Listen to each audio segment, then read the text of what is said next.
Daniel Radcliffe is famous for being the boy who lived, but now he's playing the man who died. They both have their special tricks, but let's find out exactly what on today's episode of That Song from That Movie.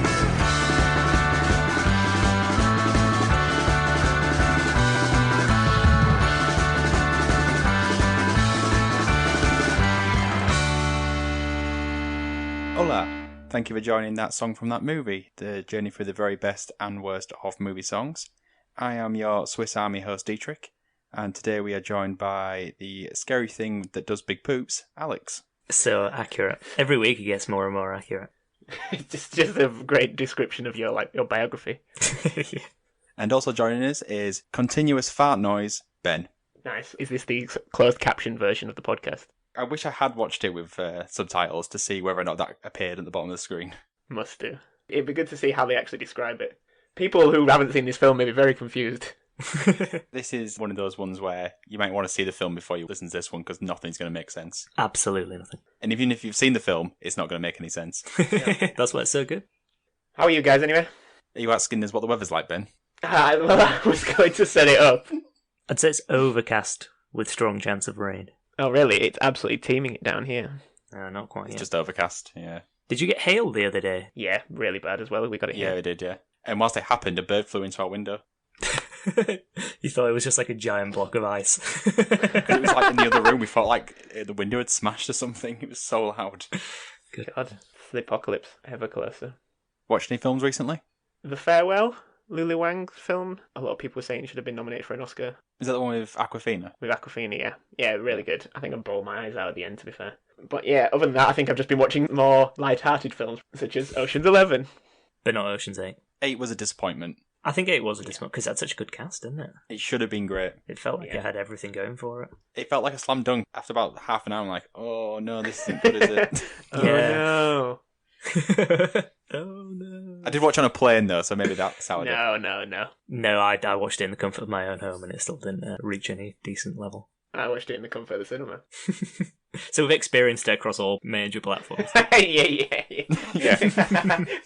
Sorry, Sandra Bullock. What about you, Alex? Have you watched anything? We watched the film Late Night last night, which is Emma Thompson and Mindy Kaling. I think it was like a Mindy Kaling written film. Yeah. Where Emma Thompson plays like a chat show host. It was really good actually, because I think at the time, I think it came out last year. I think some of the reviews were quite critical, but it's really difficult to pin down like the genre of the film and like what it is. But I enjoyed it. Thought it was good. Thought it was funny. Interesting. I put that off for a while, so yeah, I might actually go watch it. Made a good few points about sort of this weird trend that's happening at the moment in America with these sort of like daily talk shows. You know, where they're just basically trying to create stuff that will go viral and things like that. Yeah. Yeah, it was quite interesting. Today's episode is Montage, which I think is by Andy Hull and Robert McDowell. Yep, that's from right. the movie Swiss Army Man. So to find out what happened when this came out, Alex, go ahead. Thank you, Ben. Thank you, Dietrich. I want you to cast your minds back all the way. We're talking a long time ago, January 2016. Wait, slow down. So long ago, can't even remember. Major Tim Peake conducted the first spacewalk outside the ISS by a British astronaut. Legend. Oh, Britannia. Yeah, it's nice to have some positive news. He picked some pretty lame songs, though. You know, because you get to choose like the songs that you go up to, and one of them was like "Don't Stop Me Now" by Queen. What would you two pick? That's the Ooh, question. Well, we've talked about it before, so it'd be Limp Bizkit Rolling.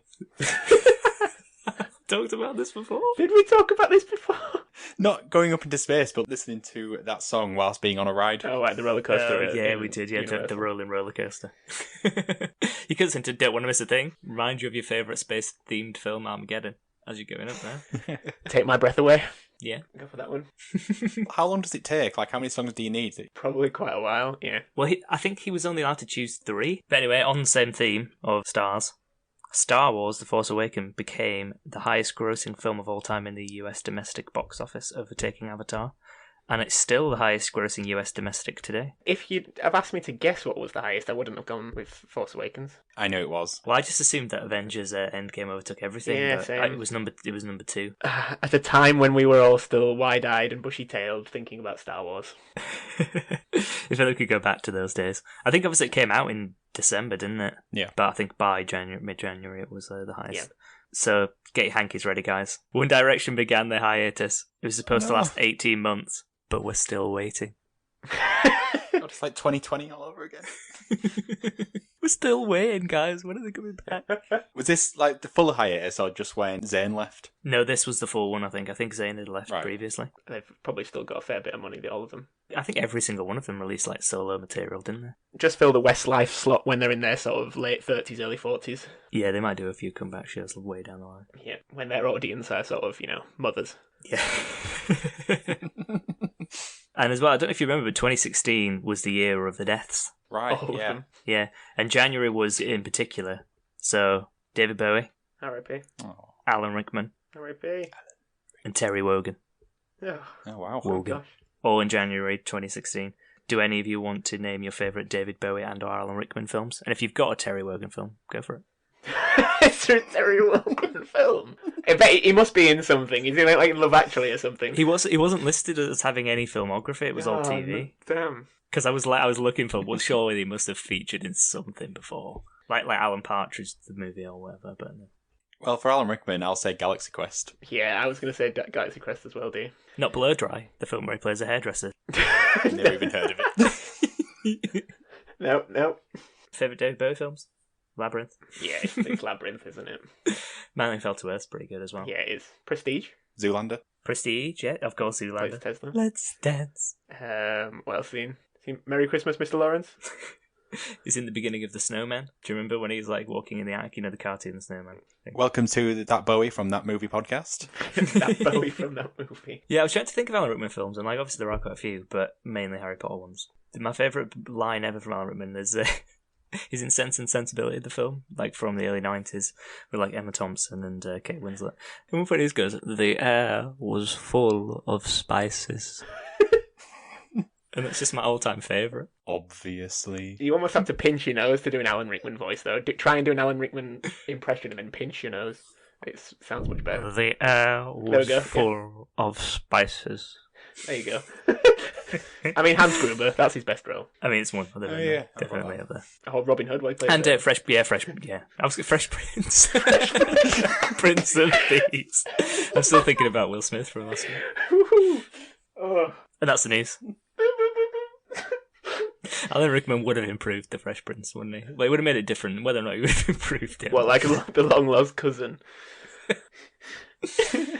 So as Dee mentioned earlier, and obviously we've just done the year that came out, actually the month and the year that it was released, the film Swiss Army Man, was when it was in Sundance Festival. It wasn't when it got a wide release. The wide release was actually in July of the same year. And I say wide release, I don't think it had like a massive international, every cinema kind of release, but yeah. Yeah, it definitely did not. Because that's the reason why me and my wife didn't end up seeing it until yesterday. Yeah, I didn't see it at the cinema. I got it on DVD like a couple of years ago that I watched it.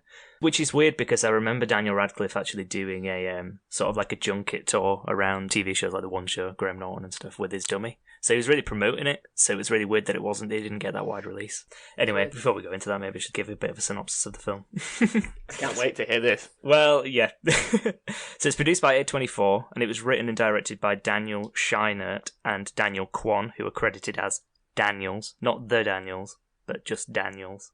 Swiss Army Man tells the story of Hank Thompson, who is played by Paul Dano, alone on a desert island and on the verge of suicide, encounters a flatulent corpse, who he later names Manny, who's played by Daniel Radcliffe. The two develop an unusual friendship, as Manny slowly becomes more animated, even learning to talk.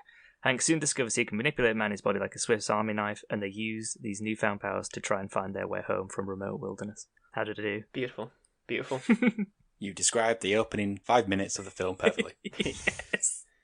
I didn't want to describe the rest of it because it's a surprise that everyone needs to see, really. But I mean, I think the first thing to mention about this film is that there are a lot of farts. Yeah, Yes. yeah. There's a lot of just potty humour in general. Yeah, it's kind of central to everything, isn't it? Very. And actually, this sort of like seemingly brain-dead potty humour actually caused a lot of walkouts when it first premiered at Sundance. So I think a few people got to that first scene where Paul Dano's riding on the back of Daniel Radcliffe through the sea, using his butt as a propeller, and were like, no, this isn't the film for me. Which I think is a shame, because if they had have stayed, they would have realised it's a bit more. There's a lot more going on. Well, I said a lot more. There's definitely a lot more going on, but I mean, that does still prevail throughout.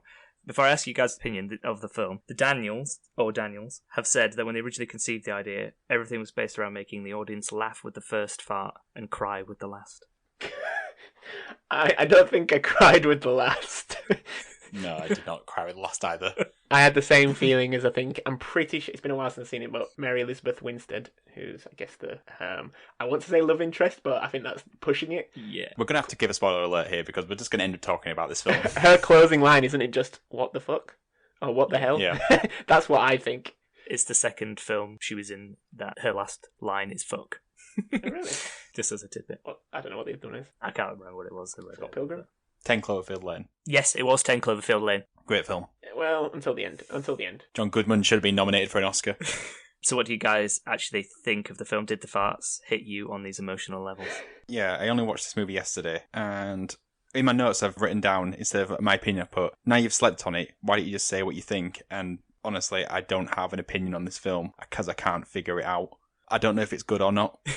Like, the beginning was good, I enjoyed the middle, but then the ending just fell flat. What is it about it that you did like? As in, not like you don't get, because that's obvious that these things exist, but like, when you say you can't figure out if you like it or not, why is that? There are elements that I really enjoyed about the film, which annoyingly are all the bits that the trailer portrayed the film to be.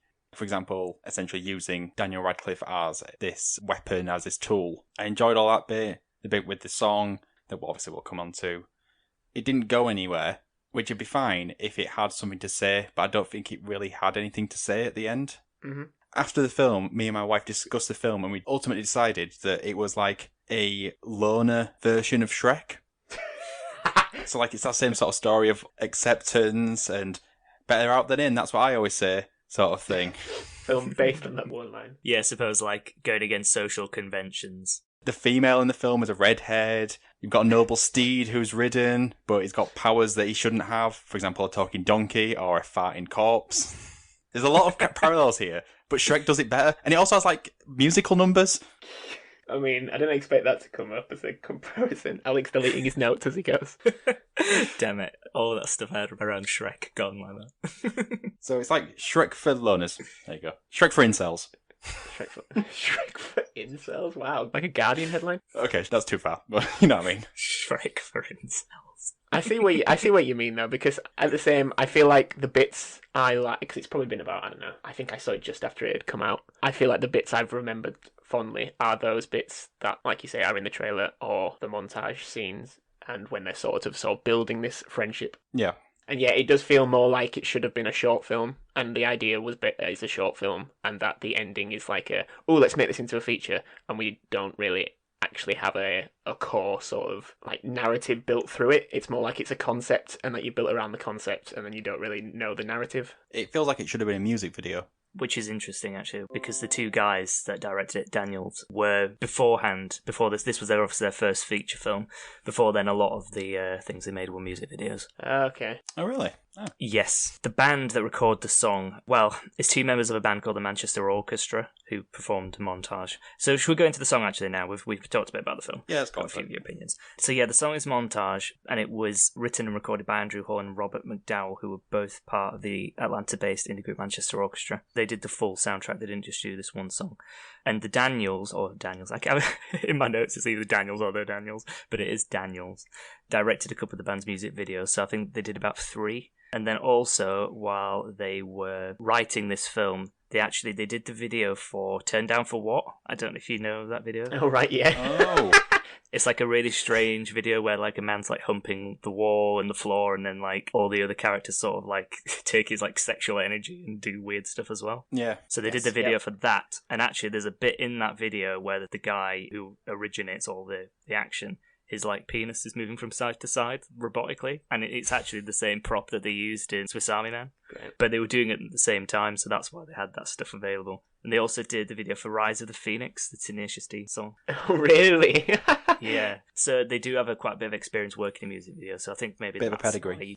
That's why that comparison comes from. And I think you do see that, in particular in the montage scene. That scene feels like a video, doesn't it, on its own? I think it stands out completely as that. But yeah, just a few things more about the song. So the song Montage features roughly midway through the film, I think, as far as I remember. Hank starts to discover the true potential of Manny's powers, which are narrated in the lyrics of the song. Killed a raccoon, using your body like it's a machine gun, hanging from vines. Then this is it. Like, if you hear, because the song, I think it gained like a further notice for being on the eBay advert campaign. I know it was in this country. Yeah. I don't remember them using those lines in the ad. No, I think it's just the opening bars. So I think like a lot of people will kind of recognize this song, even if they don't know it. But I think if you listen to it, you would recognize it. Yeah. But you wouldn't know that those were the lyrics. Definitely not. The song also narrates their progression into friendship, possibly even love. That's one of the lines.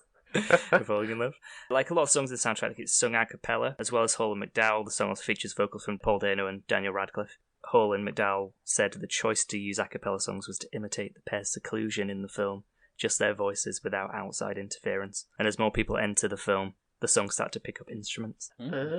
Yeah, makes sense. That's quite clever. And then, so Daniel Radcliffe thought the song deserved an Oscar. Okay, It wasn't nominated, obviously. The film was not nominated for anything. Do you want to know the films that were nominated for Best Picture? Best Song, that year. City of Stars from La La Land, which was the winner. Great. Yeah. How Far I Go from Moana. Great song. Yep. I Can't Stop the Feeling from Trolls. So I don't think it really had a chance. No. I heard this song first on another podcast before the eBay campaign, before I'd seen the film. And it was a podcast about Richard Simmons, 90s aerobic dancer. Great. Yeah. The podcast was called Finding Richard Simmons. What did you think to the song, the scene? And we can talk more about the film, obviously. It is the best scene in the film. And you saying about their background in making music videos, you probably have a hyper focus on sort of a 3-4 minute part. It feels like they've got that in mind when they're making it. As soon as, like, does he snap his fingers or something? Doesn't he? And then as it starts, when they're sat on the bus. He uses his fingers to make a fire. I think. That's it. Yes, and they're just sort of. I think the beat of the song, it's like it builds and builds and builds, and it's quite exciting.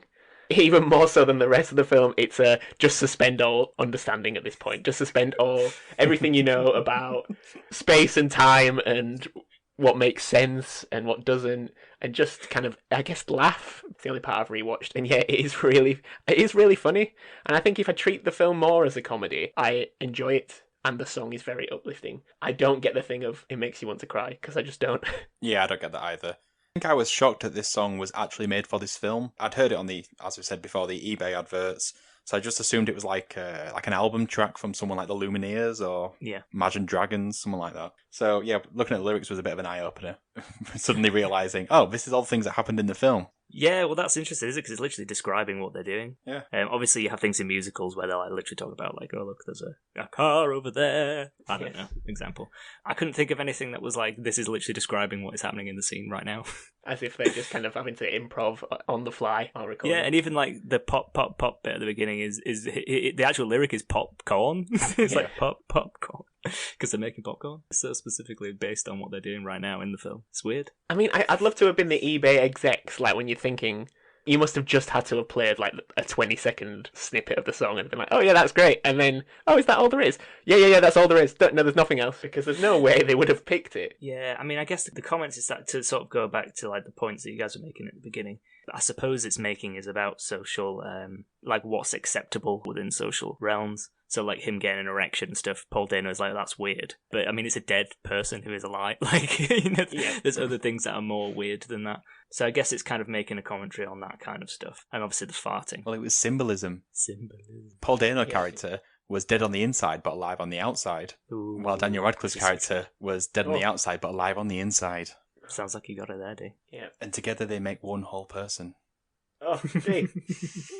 Isn't my the father at the end just, like, smiling, like, maniacally as he goes? Well, this is the thing, I don't know if we want to go into spoilers. But anyway, the ending, it's... Well, hang on.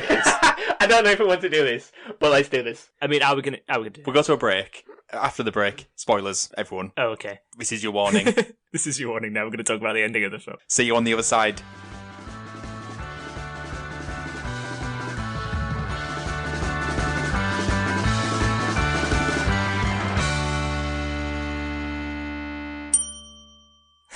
Yeah. So we'll discuss the ending a bit, as Dee's already given you enough time to stop listening if you wanted to. So the ending of the film, guys.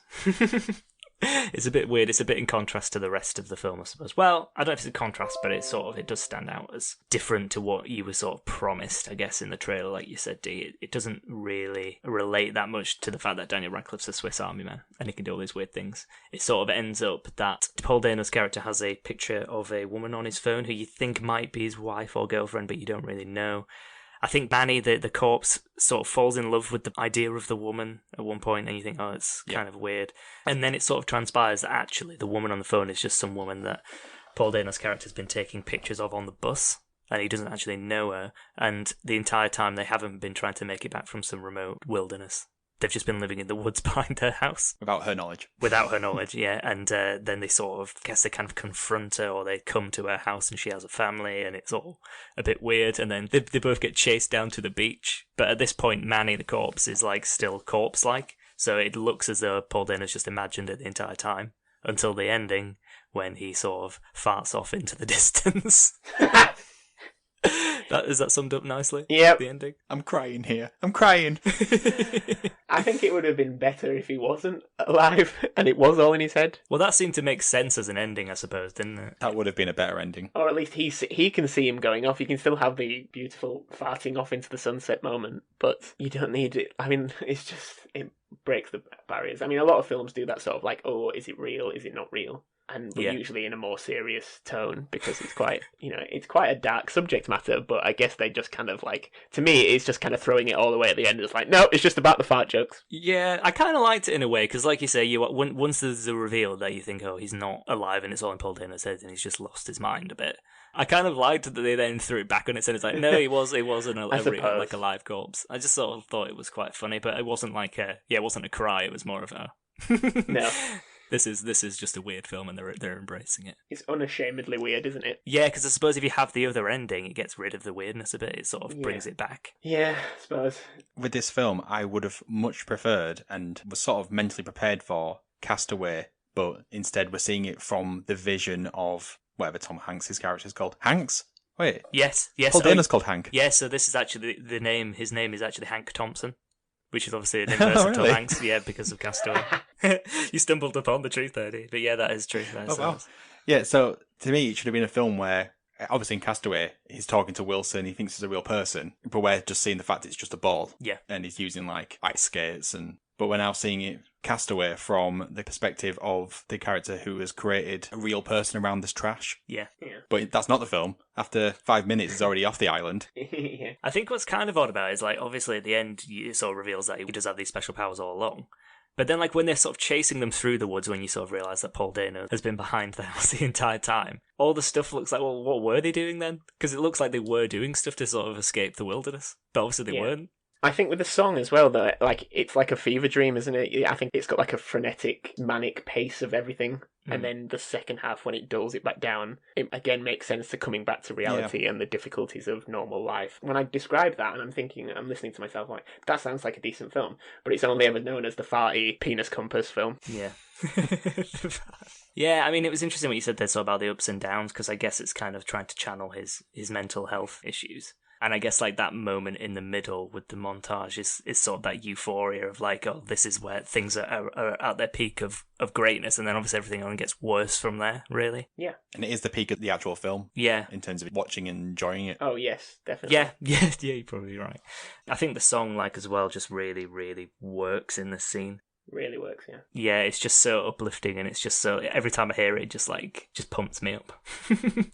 I feel like for an indie film, there's so much heavy editing and like cool camera shots and like, like splicing of film to like make it faster and more frenetic. Like, cutting bits out to like, the bit where he like snaps, or when he like flies, it just looks like it's a million miles an hour and it's got a bit more force behind it.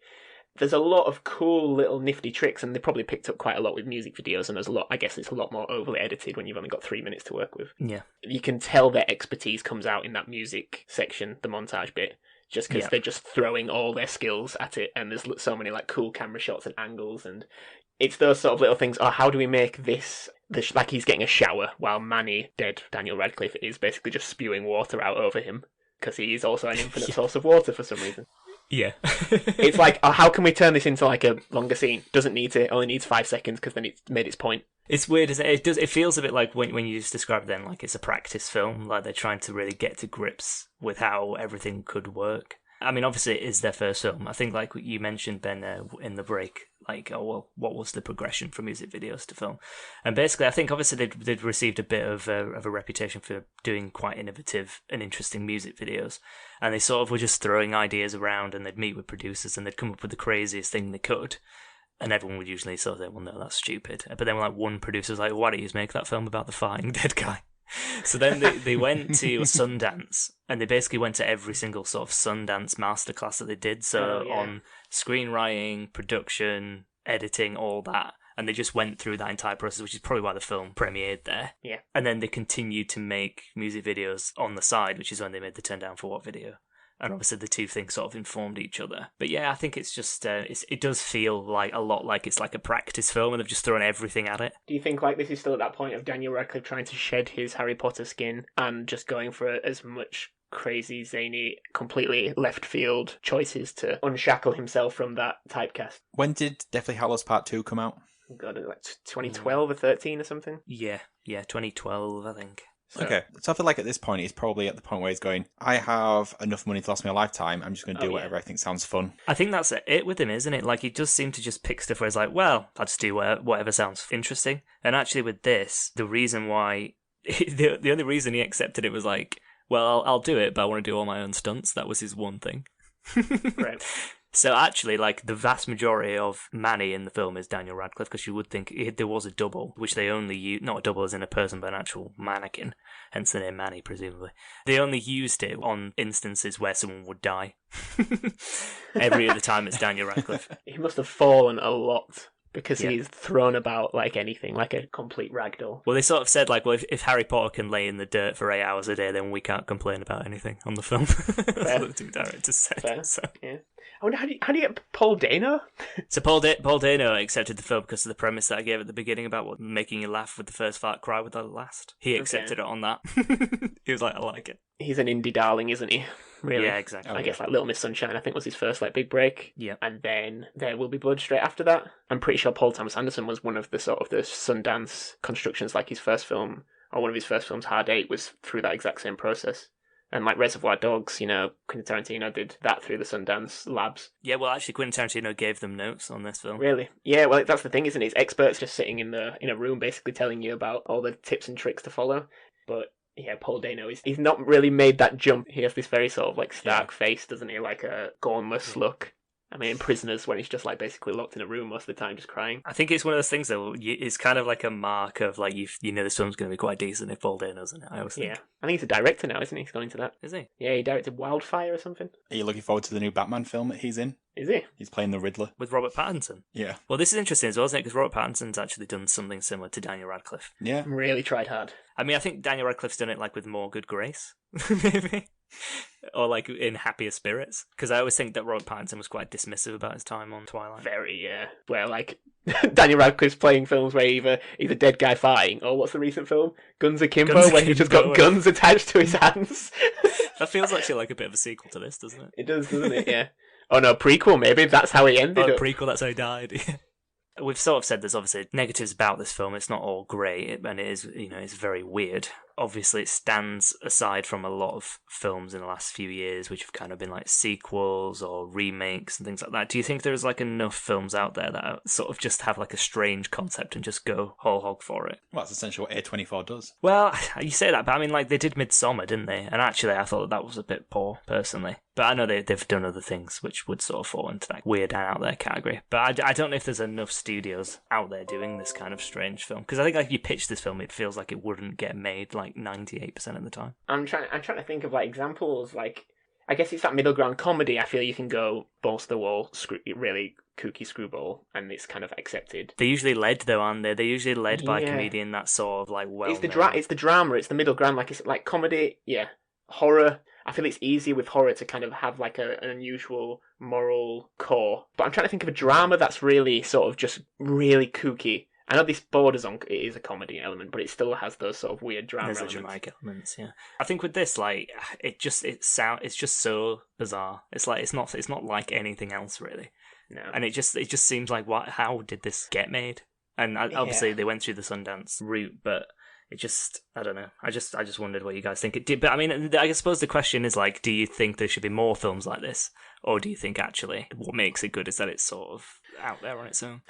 It's going to end up in one of those sort of like Arrow movie videos collections that are just weird for the sake of being weird, and that they've basically have a cult following. It's designed for a cult following, isn't it? It's never going to break ground or make it into the Oscars. Those kind of films. Yeah. It's fortunate that it has two basically global. I mean, Daniel Radcliffe, definitely global star. Paul Dano, very, indie darling. Without them, no one would care. It would be completely fall on its ass. Yeah, I think they do say. I mean, it's their commitment and their to the roles and how they sort of play everything so straight that makes it work. I think because it could very easily become ridiculous. I mean, obviously it is still ridiculous, but it could become even more stupid if they weren't playing it so serious. So I think they do really carry the film. Yes, definitely. It does make me think that this film would be improved by either being more dramatic or being more comedic. As if they just stuck to one. If it'd be more of one or more of the other. See, I feel like Midsommar. I mean, I liked Midsommar, but I almost treat that as like some sort of weird nightmare comedy because I found myself laughing when I felt like I shouldn't be laughing. I did as well. How bad it was. Yeah. To be fair, I did that with Hereditary as well. Ari Aster's other film. Yeah. But it has to be boundaried. You can't just... I mean, you can go back and think of examples from the history of film that are just completely kooky crazy and have lasted and people say they're amazing. Things like Eraserhead, I guess is a good example. Yeah. And Shan Andalou, like Louis Buñuel films from like the 30s and 40s that are just really left field. But most of the time they do just fall flat. Or like I say, they end up in those sort of midnight, like I'm trying to think of the 70s and 80s, those like back alley midnight films that they played that were just completely... No one was ever going to show them, and that's why they became famous. Counterculture. This is not modern society. It was more like the shock and awe of it. But nowadays, we're shocked and awed by everything. Nothing. It's really hard to surprise us. And Swiss Army Man does.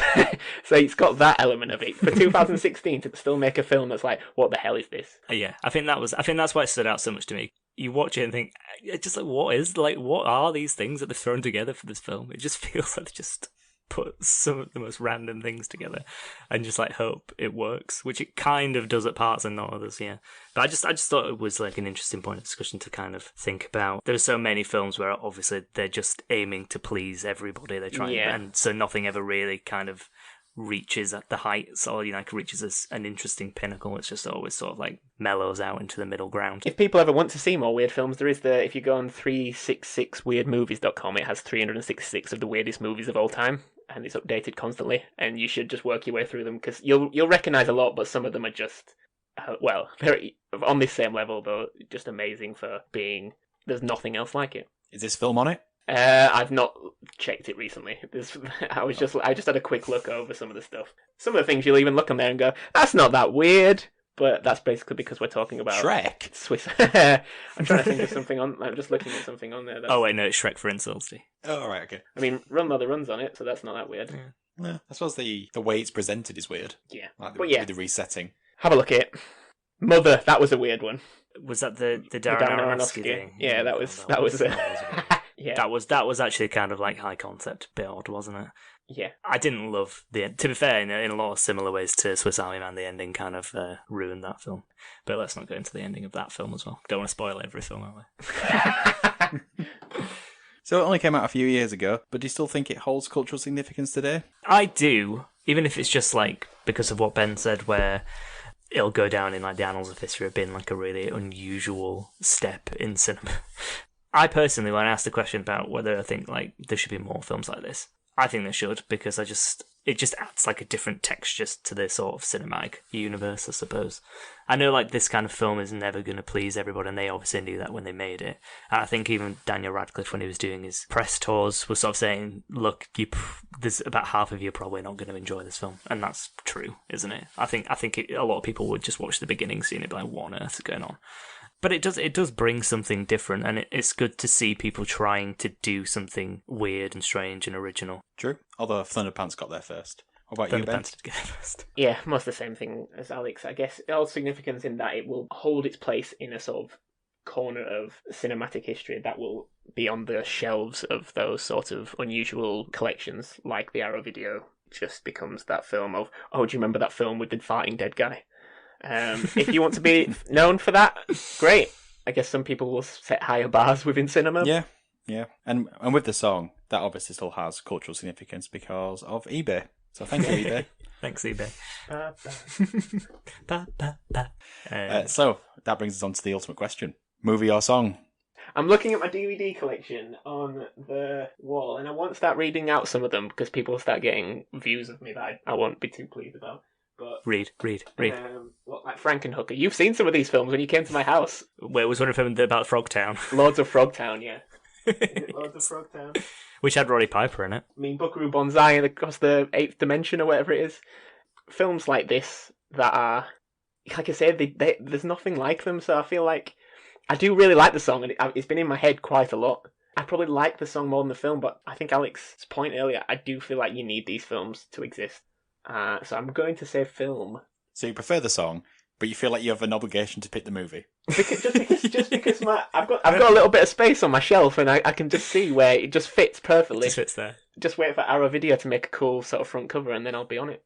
Okay, 1-0 to the movie, Alex. I think you know that I'm also going to say film, but it is more difficult than I thought it would be because the song just like really gets stuck in my head, and it's just it just makes me feel uplifted every time I hear it. But I think just because of how strange and unusual the film is, and I think it's more than I think that is the best scene where the song features, but I think it's more than just that one scene that I enjoyed about it. So I think for that reason I'd say film, but I think it's a very good song.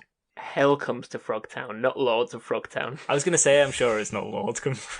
Lords of Dogtown, that's the film. It's Hell Comes to Frogtown. Sorry, Roddy Piper's family. What do you think the budget of this film was? The budget for Swiss Army Man was $2 million. So it's relatively large. Well, I mean, not really, but... Wait, I imagine a large part of that was just the salaries for Paul Dano and Daniel Radcliffe.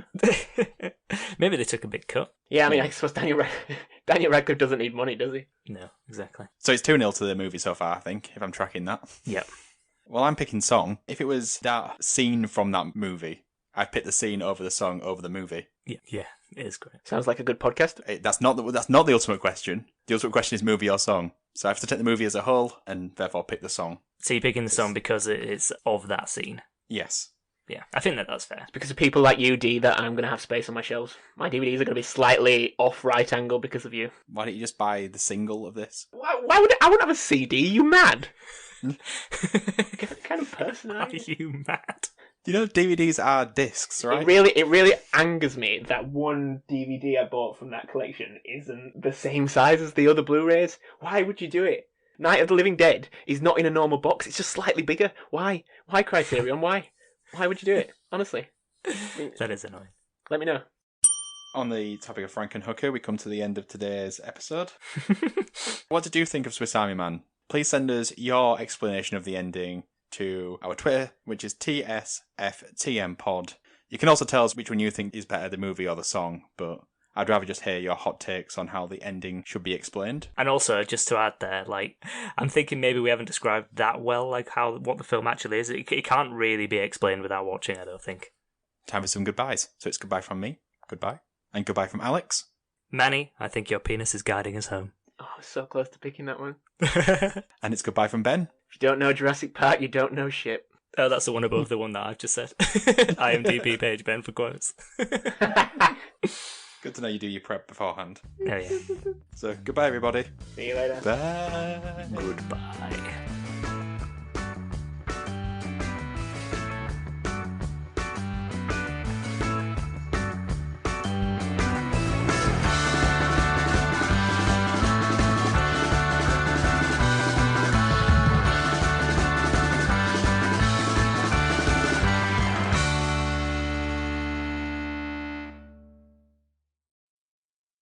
Do we know whether or not Emma Watson's been in a film which involved a lot of farting? Is she in Thunderpants? Because Rupert Green was in Thunderpants. Yeah! Little Women. Maybe this is the true Deathly Hallows.